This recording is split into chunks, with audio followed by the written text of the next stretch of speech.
नमस्कार दोस्तों, स्वागत है आपका मेरे यूट्यूब चैनल पे। कैसे हैं आप लोग? क्या आप लोगों ने जैविक खेती की शुरुआत की? क्या इस बार आप लोग ये प्रण ले रहे हैं कि आप अपने गेहूँ के खेत में एक भी केमिकल नहीं डालेंगे?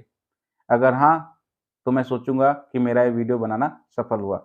आज हम बात करेंगे गेहूँ के खेत में लगने वाली एक बीमारी के बारे में, जो कि कभी-कभी लगती है, लेकिन अगर एक बार लग जाती है, तो आपके खेत का सत्यानाश कर देती है। आपके खेत में जो उपज होती है, वो बहुत ही कम होती है। इस बीमारी को हम भूरी कुंगी भी बोलते हैं या गेरुई या रतुआ रोग भी बोलते हैं और इसे अंग्रेजी में हम रस्ट बोलते हैं। रस्ट इसलिए बोलते हैं क्योंकि आपने लोहे पे देखा होगा जंग लग जाने की वजह से। तो जैसे लोहे के ऊपर जंग लगा दिखता है वैसे हमारे पेड़-पौधे के ऊपर जंग लगा हुआ दिखता है। अब ये इसके लक्षण क्या हैं? ये किन वातावरण में पनपती है ये बीमारी? सबसे पहले तो जो आपका बसंत ऋतु होता है, बसंत ऋतु के समय अगर तापमान बहुत ज़्यादा है 15 से 20 डिग्री सेल्सियस 30 डिग्री सेल्सियस तक तापमान है तो ये बीमारी पनपेगी। और हाँ, इस बीमारी को पनपने के लिए दूसरी चीज़ क्या चाहिए? नमी। तो अगर आपके वातावरण में नमी है और तापमान 15, 20, 30 डिग्री सेल्सियस के आसपास है तो आप समझ जाइए कि आपके गेहूँ के पौधों में ये बीमारी लग सकती है। अब इसकी पहचान क्या है? इस बीमारी में हमारे जो गेहूँ के पौधे होते हैं, उसपे पत्तों पे क्या होता है लाल, भूरे, पीले, संतरी या काले रंग के अंडाकार या लंबे-लंबे से दानों के टाइप के जो है निशान पड़ जाते हैं, धारियाँ पड़ जाती हैं। धारियाँ पत्तियों को पाउडर से ढक देती हैं जिससे क्या होता है कि हमारे प्रकाश संश्लेषण फोटोसिंथेसिस की जो प्रक्रिया होती है उसको रोक देती है, प्रभावित करती है। अब अब बात कर लेते हैं फोटोसिंथेसिस क्या होता है? प्रकाश संश्लेषण। जैसे हम लोग खाना खाते हैं तो उससे हमें ऊर्जा मिलती है, उसी प्रकार जब पत्तियों के ऊपर सूरज का प्रकाश पड़ता है तब वो प्रकाश को संश्लेषित करती है और संश्लेषित करने के बाद हमें पौधे को ऊर्जा मिलती है जिसकी वजह से हमें गेहूँ के दाने बालियों के रूप में दाने बालियों में आते हैं। तो क्या होता है प्रकाश संश्लेषण की प्रक्रिया को प्रभावित करती है और प्रकाश संश्लेषण की प्रक्रिया को प्रभावित होने की वजह से हमारी पैदावार बहुत ही कम हो जाती है। तो आप देख लीजिए इस बीमारी को पनपने के लिए क्या चाहिए? इस बीमारी को पनपने के लिए नमी चाहिए और तापमान जो है आपका वो बहुत ही ज़्यादा बढ़ जाता है बसंत ऋतु में, जिसकी वजह से बीमारी जो है का प्रकोप बढ़ता है। अनुकूल हालात होने पे अगर आपने मान लीजिए आपने इसकी रोकथाम की और अगर अनुकूल हालात है तो अनुकूल हालात होने पे इसके दाने जो हैं 10 से 15 दिनों में दोबारा पैदा हो सकते हैं। अब इसके बचाव क्या है?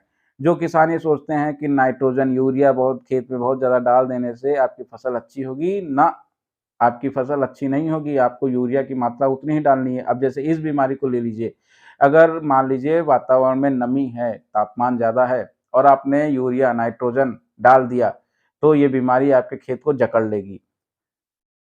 इसलिए जो नाइट्रोजन के प्रयोग से ज़्यादा बचें। दूसरा हम क्या कर सकते हैं हम अपने जो है सपोज़ कीजिए कि आप 5 बीघे में गेहूँ लगाना चाह रहे हैं, तो आप 2 से 3 टाइप की किस्में जो है अपने खेत में लगाएँ। अलग-अलग किस्म की फसलें एक समय में लगाएँ, जिससे क्या होगा कि आपकी जो फसल है, उसमें ये बीमारी लगने के चांसेस कम रहेंगे। हमें रोग प्रतिरोधी प्रतिरोधी वो जो वैरायटी रोग प्रतिरोधी वैराइटीज़ हैं, हमें उन्हें लगाना है। हमें बीजों को सबसे पहले बीज लगाने से पहले ही उन्हें उपचारित कर लेना है और रोगी रोगी पौधा अगर कोई दिखता है, तो उसे उखाड़ के फेंक देना है और अपने कृषि विकास केंद्र में जाना है, वहाँ से पता करना है कि भाई आपके क्षेत्र में कौन-सी ऐसी वैरायटी हैं जो इस रोग से प्रतिरोधी हैं, उन्हीं को हमें लगाना है। और हाँ, जो सबसे महत्वपूर्ण बात है कि जो लोग ये सोचते हैं कि गेहूँ की देर से बुआई कर लें, तो उन्हें पैदावार अच्छी मिल जाएगी, तो उनके लिए एक खतरे की घंटी है क्योंकि अगर आपने गेहूँ की बुआई सही समय से नहीं की, तो फरवरी, मार्च में बसंत ऋतु आने के समय ये बीमारी लगने का बहुत चांसेस होता है। अब इसके बचाव क्या हैं, रोकथाम क्या हैं? सबसे पहले तो इस बीमारी की रोकथाम क्या है? इस बीमारी को रोकथाम करने के लिए आपको जीनेप Z78 400 ग्राम पर एकड़ जो केमिकल है जीनेप Z78 400 ग्राम पर एकड़ के हिसाब से आपको अपने खेत में डालना है। अगर सपोज़ करो आपको ये केमिकल नहीं मिलता है, तो आप क्या डाल सकते हो, आप हेक्साकोनाज़ोल 200 ml पर एकड़ के हिसाब से अपने खेत में डाल सकते हो या प्रोपिकोनाज़ोल 200 ml पर एकड़ के हिसाब से डाल सकते हो। और अगर आप मेरी तरह जैविक खेती के समर्थक हो और चाहते हो कि हम सब लोग स्वस्थ रहें, तंदुरुस्त रहें और हमें कोई बीमारियाँ ना लगें, तो मैं आपसे निवेदन करता हूँ कि आप जैविक खेती करें।